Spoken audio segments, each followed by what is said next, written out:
Le panorama entrepreneurial portugais au Maroc est très actif, très vif. Nous avons dans ce panel qui est à l'intérieur le président de la Chambre de commerce, M. José Maria Teixeira, qui est un des représentants, bon, je dirais même le meilleur représentant des entreprises portugaises au Maroc, qui travaille d'une façon très très constructive avec l'ambassade du Portugal.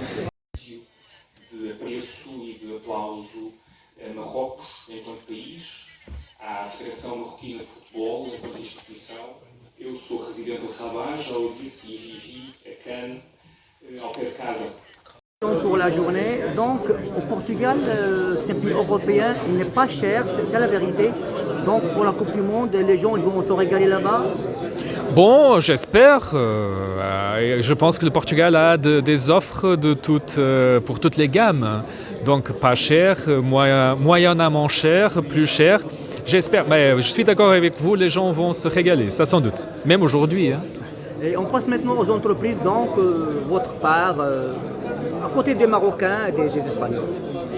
Les entreprises, parce qu'on parle entreprises. Oui, bien sûr. Bon, disons le panorama entrepreneurial portugais au Maroc est très actif, très vif. Nous avons dans ce panel qui est à l'intérieur le président de la Chambre de commerce, M. José Maria Teixeira, qui est un des représentants, bon, je dirais même le meilleur représentant des entreprises portugaises au Maroc, qui travaille d'une façon très très constructive avec l'ambassade du Portugal et auquel je laisse ici bien sûr mon applaudissement.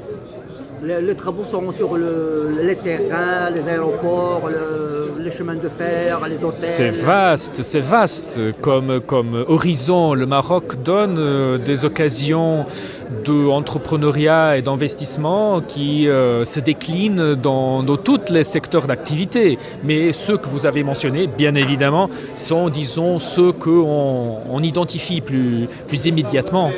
Pour terminer, je vous laisse le mot de cœur, votre mot de cœur.